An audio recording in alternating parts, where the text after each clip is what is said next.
Пророк пришел на кладбище и поприветствовал умерших мусульман и сказал: «Ассаляму алейкум, поистине мы к вам присоединимся». Если мусульманин принял, то с его лица снисходят все его прегрешения. То имущество, которое у него есть, оно становится мерзким, отвратительным, грязным. А как только оно таким становится, оно... Тоже интересный случай с Абу Хурейрой связанный. Однажды он, когда принимал, он так закатил рукава, что аж были видны его мышки. И кто-то увидел это, сказал: «Абу Хурейра, что ты делаешь?» Это особо актуально для нас во время этой дикой войны, которую развязала Россия. Эти послабления, о которых следует знать, что если нет возможности принять, то можно... Оно освобождает от сатаны. Шайтан завязывает на голове каждого из вас 3 узла, когда он засыпает. И он говорит: спи, у тебя длинная ночь. Если бы у одного человека был конь с белой звездой во лбу и белыми браслетами на ногах, то разве он не узнал бы своего коня среди других черных коней? Это что такое?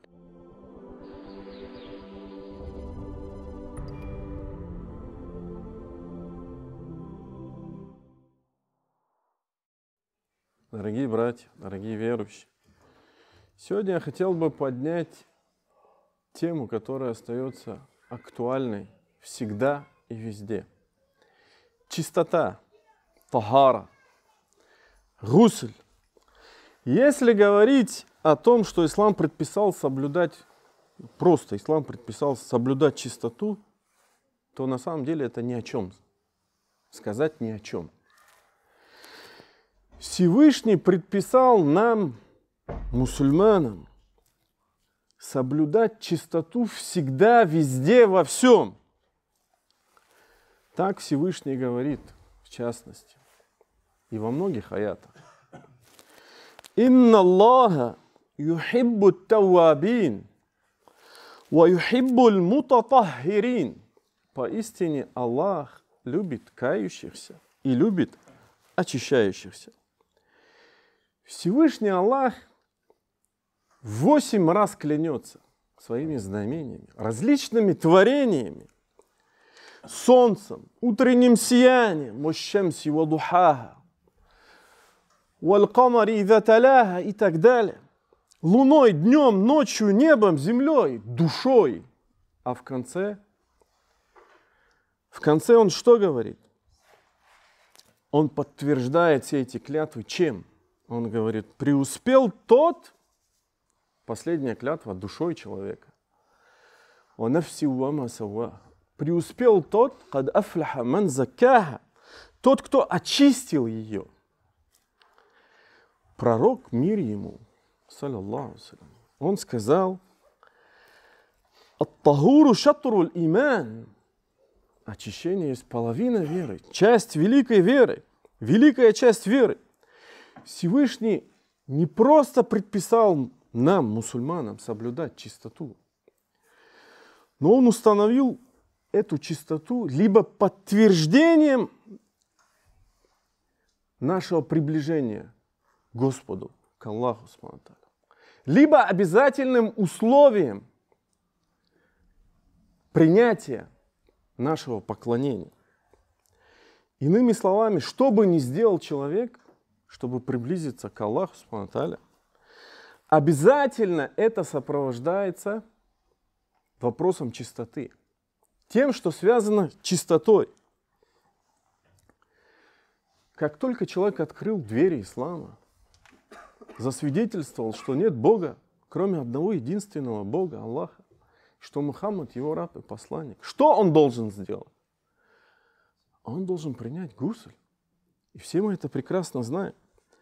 Далее, что он должен сделать? Он должен совершать намазы, читать намазы вовремя, как минимум 5 намазов в день. Зрелые мусульмане обязаны для того, чтобы совершать намаз, принимать абдест, вуду.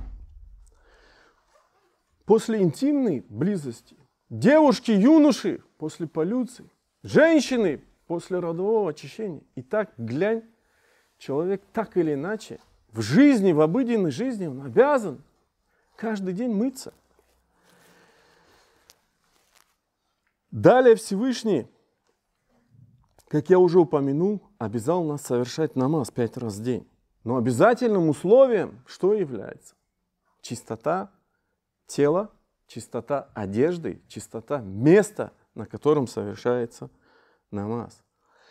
Так Всевышний говорит, всем вам известный аят, «Я яглюдина аману ида кумтум иля ссаля». О те, которые уверовали, когда вы встаете на намаз, то умойте ваши лица и ваши руки до локтей, оботрите ваши головы, умойте ваши ноги до щиколоток. А если вы находитесь в половом осквернении, то очиститесь. По этому поводу пророк, саллаллаху, он что сказал? Он сказал, хадис приводится у Муслима, «Ида таваддал абдуль муслим». Если мусульманин, раб Аллаха, принял вуду, малое омовение, фагасаля ваджхаху, и омыл свое лицо, хараджа мин ваджхихи кулля хатиа, то с его лица снисходят, выходят все его прегрешения. Надара илейха биайнейхи, то есть это те прегрешения, которые он совершил своими двумя глазами. Ма'альма, то есть с водой они выходят, эти его прегрешения. Ау ма'ахар катральма, или с последней капли воды. Фаида гасаля ядейхи хараджа мин ядейхи кулля хатиа, кана баташатха ядаху ма'альма. А когда он омывает свои две руки, то из его рук выходят те прегрешения, которые он совершил этими руками, вместе с водой или же с последней каплей воды. فَإِذَا غَسَلَ رِجْلَيْهِ خَرَجَتْ كُلَّ خَطِيئَةٍ مَشَتْهَ رِجْلَاهُ مَعَ الْمَاءِ. Если он омыл свои ноги, то выходят из его ног те прегрешения, которые он совершил, топая своими этими двумя ногами, вместе с водой или с последней каплей воды. Хадис достоверный приводится у Муслима. Также пророк, мир ему, сказал, «Аля адуллюкум аля ма ямхуллах бихил хатая». Не указать ли мне вам на то, что стирает прегрешения, грехи человека? «Ваярфа бихи дараджат», и возвышает человека на степеня. «Калю баля я Расулилла». Они скажут, да, конечно, он посланник Аллаха. Тогда он сказал, «Исбагуль вуду и аляль макарихи». Это тщательное принятие малого омовения в неприятных местах. «Вакясратуль хута иляль масаджид», и часто совершаемые шаги к мечетям. «Вантизару салати ба'да сала», и ожидание намаза после намаза. «Фадаликумур рибат», «фадаликумур рибат». Это и есть застава. Это и есть застава. «Исбагуль вуду». Что значит «исбагуль вуду»? Тщательное принятие омовения. Ибн Кудама говорит «исбагуль вуду», то есть есть часть «исбагуль вуду», которая ваджиб. Это тщательное омовение до конца частей тела. Локти до конца. Полностью. Также есть исбагуль вуду, который является желательным. Это тоже интересный случай с Абу Хурейрой связанный. Однажды он, когда принимал омовение, он так закатил рукава, что аж принимал, аж чуть ли не мыл, вот были видны его мышки. И кто-то увидел это, сказал: Абу Хурейра, что ты делаешь? То есть увидел нечто такое, да? Странное показалось это. И тогда он сказал: «Ябна Фарух, если бы я знал, о сыны Фаруха». Это были иноземцы, как упоминается Талка. «Если бы я знал, что вы это видите, я бы так не делал». То есть он как бы оправдывал себя. Почему он так сказал? Он сказал так для того, чтобы люди, увидевшие это, не восприняли это, что это фарт, поскольку это Абу Хурейра был, или еще что-то, чтобы не впали в крайность. Но он это делал. Почему? Потому что он знал хадис, в котором пророк ﷺ сказал, что это вуду есть украшение, сияние верующего. И он это объяснил. Также пророк ﷺ сказал однажды Билялю во время утреннего намаза: «Я Биляль, о Биляль, расскажи мне, какое самое деяние для тебя любимое, на которое ты больше возлагаешь надежды в исламе? Ведь поистине я услышал стуканье твоих сандалий в раю». И тогда Биляль сказал: «Ма амильту амалян арджа инди анни лама татахар тухуран». Я не сделал такого деяния, на которое более всего бы надеялся, нежели то, что я, принимая омовение в час ночи или дня, после того, как я принял, обязательно совершал намаз, который мне было предписано совершить. Также следует знать, что омовение, если мы говорим про вуду в контексте очищения, оно освобождает от сатаны. От 3 узлов сатаны, хадис известный, Абу Хурейра его приводит, что посланник Аллаха сказал: «Я акиду шайтану аля кафияти раси ахадику». Шайтан завязывает на голове каждого из вас узел. 3 узла, когда он засыпает.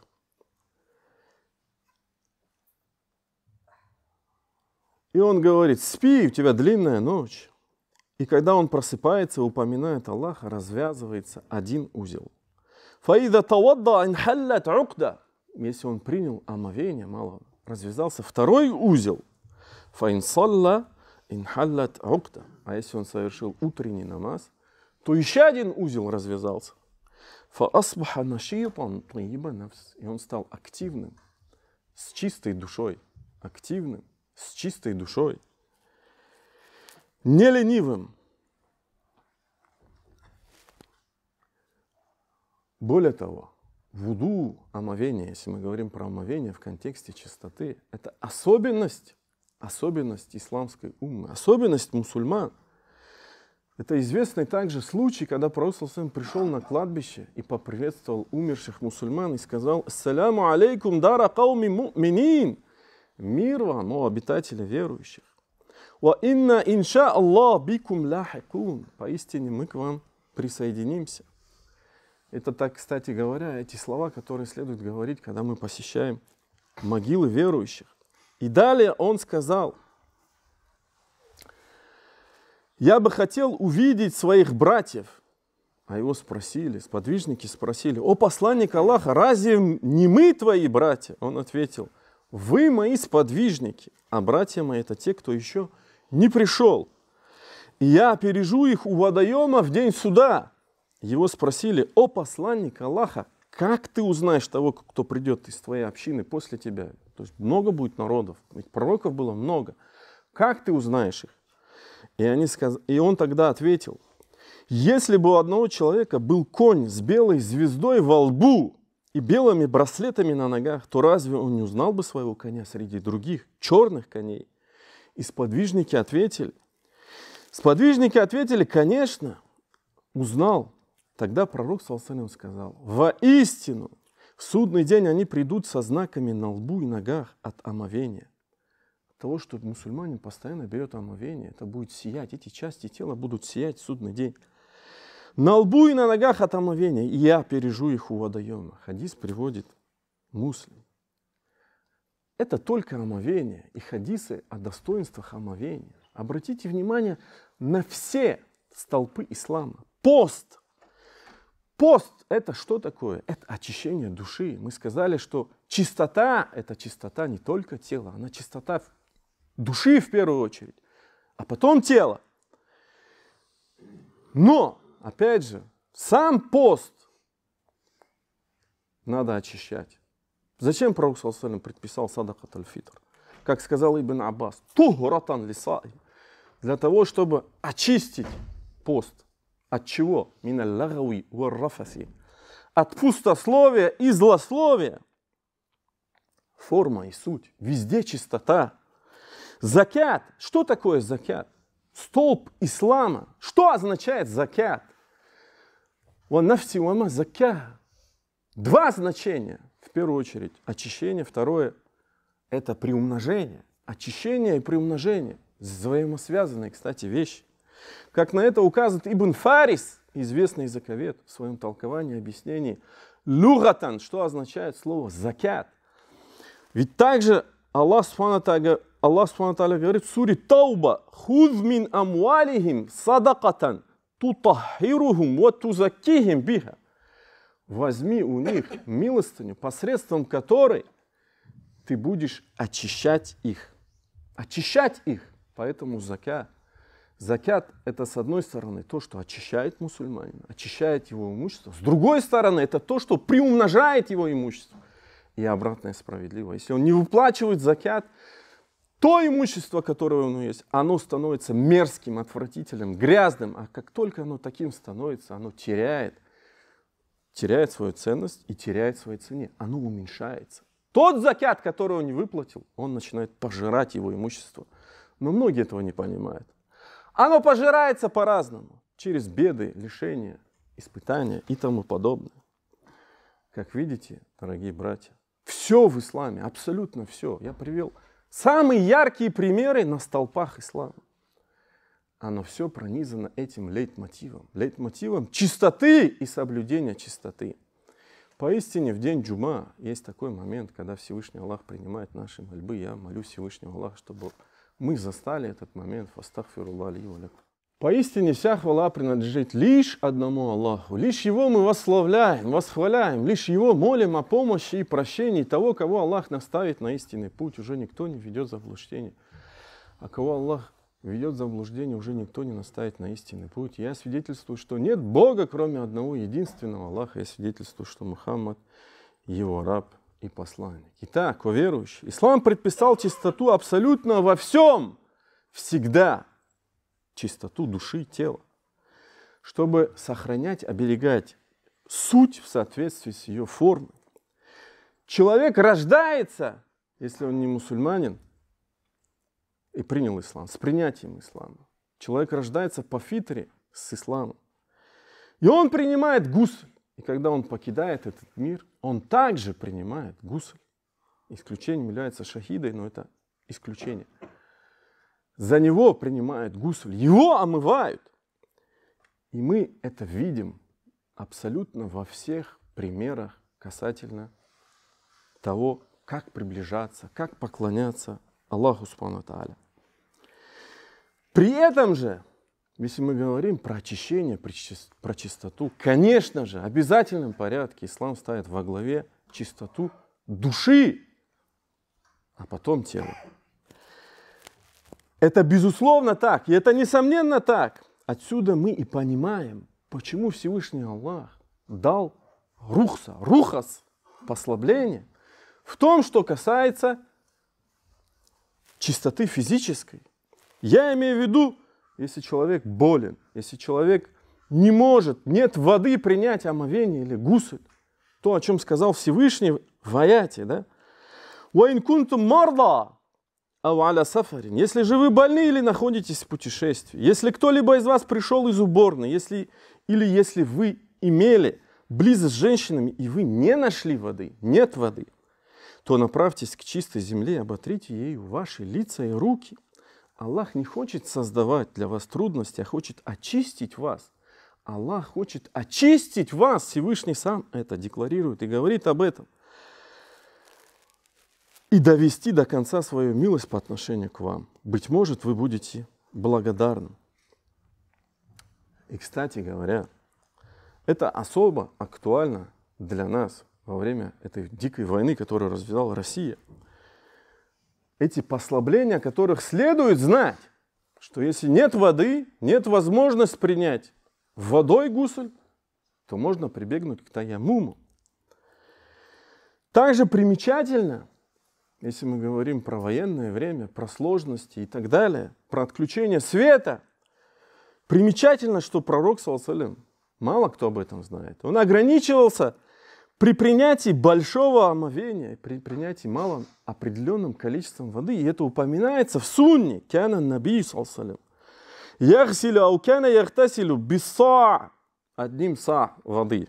Или хамсати амдад, до 5 амдадов, муддов. Ваятавадда биль муд. И принимал омовение одним муддом воды. Исчисляют, современные ученые исчисляют, кто-то говорит, больше 3, в районе 3 литров воды пророк, саллаллаху алейхи ва саллям, ему было достаточно, чтобы принять гусль. И где-то около 800 грамм воды, чтобы принять малое омовение, вуду. Дорогие верующие, чистота – это показатель духовности человека. на самом деле. Это показатель культуры, цивилизованности человека. Чистота человека, о верующий, она, безусловно, говорит и свидетельствует о его успешности, о его успехе в том или ином деле, в его профессиональной деятельности, в том, что он делает. Поэтому недаром же говорят, чистая работа, работай чисто. Чем чище какой-либо народ, дорогие верующие, какая-либо нация, тем более он прогрессивен, цивилизованный, культурный. На самом деле фундамент, принципы этого заложены, они заложены в исламе. И в этом нет предела в совершенстве, нет абсолютно. Можно это развивать, развивать и развивать. Как это сделали мусульмане в свое время. Мыло было изобретением, оно было изобретено до нашей эры. Многие говорят, что мусульмане изобрели, на самом деле это не совсем так. Но мусульмане однозначно, они усовершенствовали рецепт мыла. Они его довели до совершенства. Через мусульман мыло вообще, понятие мыться, оно начало широко распространяться в Европе.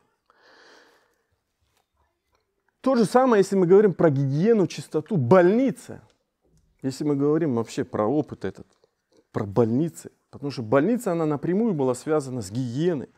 Первая задокументированная больница именно на государственном уровне, она была построена в Багдаде в 805 году. Харуном ар-Рашидом. Это так, для информации. Дорогие верующие, чистота и очищение, как я упомянул, это то, что важно в исламе. Это жизненно важно. И оно на самом деле дается и впитывается через молоко, через воспитание. Сколько мы не говорили здесь, через минбар, через хутбы, через уроки, оно дается в доме, оно дается через воспитание. Мать прививает это, родители прививают это все. И на самом деле, если мы говорим про чистоту, то это и порядок. Порядок, это значит, взял что-то, поставь на место. Порядок в первую очередь означает не ссорить, не мусорить, не оставлять после себя мусора. И об этом так говорят. И об этом так говорят. Поэтому будьте внимательны к этим вещам. Будьте аккуратными, будьте чистыми. Пусть Аллах очистит ваши души и тела. Уссалиллаху аля набийна Мухаммадин ва аля алихи ва сахби аджмаин ва инни да'ин фа'амину.